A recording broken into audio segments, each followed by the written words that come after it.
काय हो, तुम्हाला पण एकदम सोपी रेसिपी पाहिजे ना? तुम्हाला पण छोले भटुरे बनवायचे आहे ना?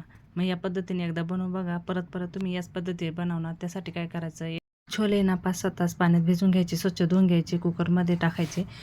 अर्धा ग्लास पाणी, मीठ, पाव चमचा बेकिंग सोडा घालायचा, 1-2 तेजपान, 2 मसाला वेलायची आणि 2 ते 3 तुकडे दालचिनी घालायचे.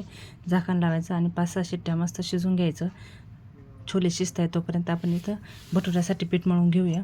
2 कप मैदा घ्यायचा आहे, त्यामध्ये 1 टेबलस्पून रवा घालायचा आहे, 1 टीस्पून बेकिंग पावडर आणि हाफ टीस्पून बेकिंग सोडा घालायचा, अर्धा टीस्पून मीठ घालायचं, 2 टेबलस्पून साखर घालायची, 1 टेबलस्पून तेल घालायचं आणि 1/4 कप दही घालायचं.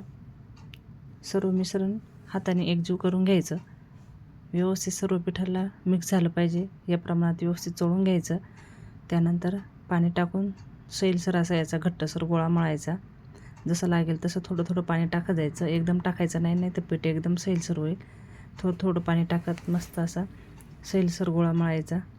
थोडंसं तेल लावायचं. तेल सर्व पिठाला व्यवस्थित चोळून घ्यायचं. त्यावर झाकण ठेवून अर्धा तास हे पीठ भिजत राहण्यासाठी ठेवायचं.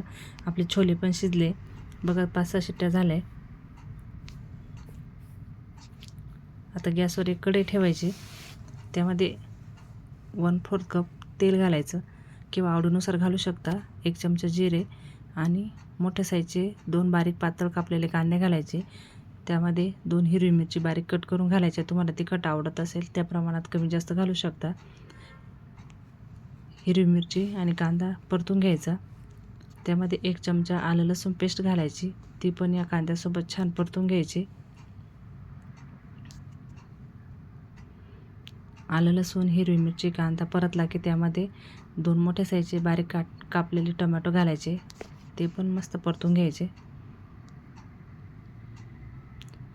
सर्व मसाले परतले की त्यामध्ये घालायचं चवीनुसार मीठ, अर्धा चमचा जिरा पावडर, 1 चमचा धना पावडर,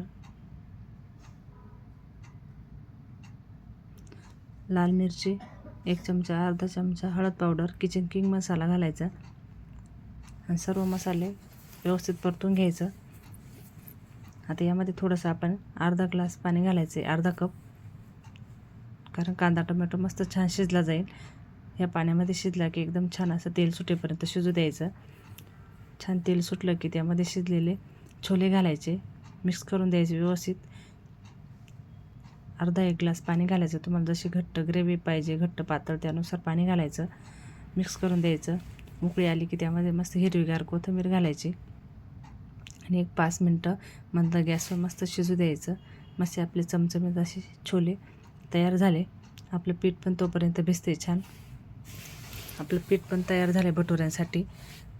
आता इथे आपण पीठ बघूया. पीठ मस्त भिजले, पुन्हा एकदा व्यवस्थित चोळून घ्यायचं. तर बघू शकता मस्त असं आपलं पीठ झाले भटुऱ्यासाठी तयार. त्यातला एक गोळा आपल्याला तोडून घ्यायचा आहे आणि पोळपाटावर आपण आता याचे, तुम्हाला लांबट आवडत असेल तर लांबट किंवा गोल याचा भटुरा लाटून घ्यायचा आहे. पुरीपेक्षा भटुऱ्याचा आकार मोठा असतो, जास्त जाड ठेवायचा नाही, नाही तर आतून कच्चाच राहील. त्यामुळे जेवढी होईल तेवढी पातळ आपल्याला हा भटुरा लाटून घ्यायचा आहे आणि मोठ्या साईजमध्येच करायचा आहे. म्हणजे दिसायला पण छान दिसतो आणि खायला पण मस्त वाटतो. तर मी गोलच केला आहे. तुम्हाला लांबट आवडत असेल तुम्ही लांबट करू शकता. तोपर्यंत तेल तापाय ठेवायचं. तेल छान तापलं की एकदम कडकडीत पण करायचं नाही, नाही तर लाल होईल भटुरा. भटुरा जास्त लाल करायचा नाही पुरीसारखा. तेलात टाकल्याबरोबर वरून तेल उडवायचं, म्हणजे असा टम्म फुगतो बघा. मस्त असा आपला टम्म फुगला आहे भटुरा. दोन्ही साईडनी मस्त खरपूस तळून घ्यायचा. अजिबात तेल वगैरे धरत नाही, खायला ते एकदम खुसखुशीत असा होतो. तुम्ही जर नक्की या पद्धतीने केला ना, नेहमी याच पद्धतीने छोले भटुरे करणार. तळलेला भटुरा काढून घ्यायचा बघा, अजिबात तेल धरलेलं नाही आहे. तोपर्यंत दुसरा लाटून झाला आहे, तो पण तेलात टाकायचा, त्याच पद्धतीने तळून घ्यायचा. बघा दुसरा पण भटुरा आपला मस्त टम्म फुगला आहे. अशा प्रकारे जर तळले ना, सर्व भटुरे मस्त छान फुलतात आणि भटुरा फुगला की मनालाही समाधान होतं आणि खायला पण छान वाटतो. अशा प्रकारे सर्व भटुरे तळून घ्यायचे. तर बघा अजिबात तेलकट न होणारे मस्त गुबगुबीत असे आपले भटुरे पण तयार आहेत. आपली छोलेची भाजी पण तयार आहे.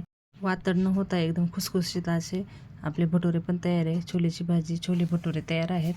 तुम्हाला जर व्हिडिओ आवडला असेल तर एक लाईक नक्की करा, मित्रमैत्रिणींना शेअर करा आणि माझ्या चॅनल नवीन असेल तर सबस्क्राईब करायला विसरू नका. आणि कशी वाटली रेसिपी मला नक्की सांगा. आणि एकदम खुसखुशीत असे आपले भटुरे तयार आहेत. व्हिडिओ पाहिल्याबद्दल धन्यवाद.